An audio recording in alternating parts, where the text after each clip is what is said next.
तर नमस्कार मित्रांनो, स्वागत आहे तुमचं टेक ॲक्टिव्ह मराठी या यूट्यूब चॅनलवर। तर मित्रांनो, आजच्या व्हिडिओमध्ये आपण पाहणार आहोत की कॉपीराइट क्लेम म्हणजे काय असते आणि कॉपीराइट क्लेम आपल्या व्हिडिओला आल्यावरती काय होतं, तर सगळी माहिती आपण या व्हिडिओमध्ये पाहणार आहोत। तर मित्रांनो, तुम्ही हा व्हिडिओ शेवटपर्यंत पहा आणि तुम्हाला जर हा व्हिडिओ आवडला तर व्हिडिओला लाईक करा आणि हा व्हिडिओ जास्तीत जास्त आपल्या मित्रांपर्यंत पण शेअर करा। तर चला आपण आता व्हिडिओला करूया सुरुवात। तर मित्रांनो, आपण आधी कॉपीराइट क्लेम म्हणजे काय, तर मित्रांनो, आपण एखादा बनवलेला व्हिडिओ किंवा आपण बनवलेलं एखादं गाणं म्हणा, तर ते गाणं आपण बनवलेलं आहे म्हणजे त्या गाण्याचे किंवा त्या व्हिडिओचे आपण ओनर आहात।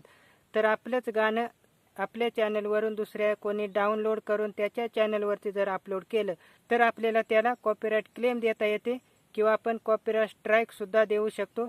तर मित्रांनो, कॉपीराइट क्लेम आणि कॉपीराइट स्ट्राईक यामध्ये फरक आहे, तर तो काय फरक आहे ते पण आपण पुढे पाहू। आणि तसंच मित्रांनो, आपण जर दुसऱ्याचा कोणाचा व्हिडिओ डाउनलोड करून आपल्या चॅनलवरती अपलोड केला तर मित्रांनो, समोरचा सुद्धा आपल्याला कॉपीराइट क्लेम किंवा कॉपीराइट स्ट्राईक देऊ शकतो। तर मित्रांनो, ही एक यूट्यूबने बनवलेली पॉलिसीज आहे, परंतु ही खूप चांगली पॉलिसीज आहे। म्हणजे आपला व्हिडिओ कोणी कॉपी करून त्याच्या चॅनलवरती अपलोड करणार नाही, म्हणजे आपल्या व्हिडिओवरती कोणी दुसरं पैसे कमावणार नाही। हे तर ही पॉलिसी आहे, म्हणजेच कॉपीराइट क्लेम आपणही कोणाचं कॉपी करून आपल्या चॅनलवरती अपलोड करून पैसे कमवू शकत नाही। आपले व्हिडिओ सुद्धा कोणी दुसरा त्याच्या चॅनलवरती अपलोड करून पैसे कमवू शकत नाही। आणि मित्रांनो, आपल्या चॅनलवरती कॉपीराइट क्लेम आल्याने काय इफेक्ट होतो, तर मित्रांनो, आपला चॅनल जर मोनोटाईज नसेल तर कॉपीराइट क्लेम आल्याने आपला चॅनल कॉपीराइट क्लेम जर असेल आपल्या चॅनलवरती तर आपल्या चॅनल हा मोनोटाईज होतो, परंतु मोनोटाईज झाल्यानंतर आपल्याला जी अर्निंग होते त्या व्हिडिओला, ज्या व्हिडिओवरती कॉपीराइट क्लेम आलेले आहे,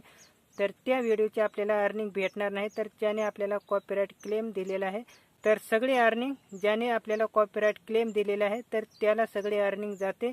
तर मित्रांनो, त्याची आपल्याला काहीच अर्निंग होणार नाही। जर ज्या व्हिडिओला कॉपीराइट क्लेम आलेला असेल तर त्या व्हिडिओची आपल्याला काहीच अर्निंग होणार नाही। तेव्हा मित्रांनो, तुम्ही कोणाचं डाउनलोड करून आपल्या चॅनलवरती अपलोड करू नका।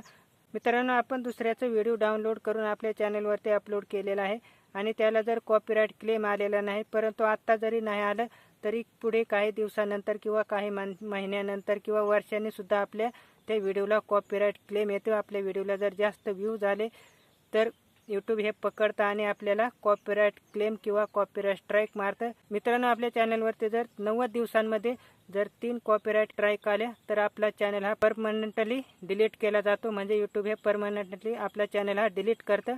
तेव्हा मित्रांनो, आपण कोणाचं डाउनलोड करून आपल्या चॅनलवरती टाकू नका, तर अशा केल्याने आपला चॅनलसुद्धा जाऊ शकतो आणि अर्निंगसुद्धा आपल्याला करता येत नाही। तर अशा प्रकारे मित्रांनो, कॉपीराइट क्लेम आणि कॉपीराइट स्ट्राईकमध्ये फरक असतो। तर मित्रांनो, हा व्हिडिओ तुम्हाला कसा वाटला, आवडल्यास या व्हिडिओला लाईक करा आणि चॅनलवरती जर नवीन असाल तर चॅनलला सबस्क्राईब करून ठेवा। तर चला मित्रांनो, पुन्हा भेटूया असेच एका नवीन व्हिडिओमध्ये। तोपर्यंत बाकीचे पण व्हिडिओ पाहत राहा।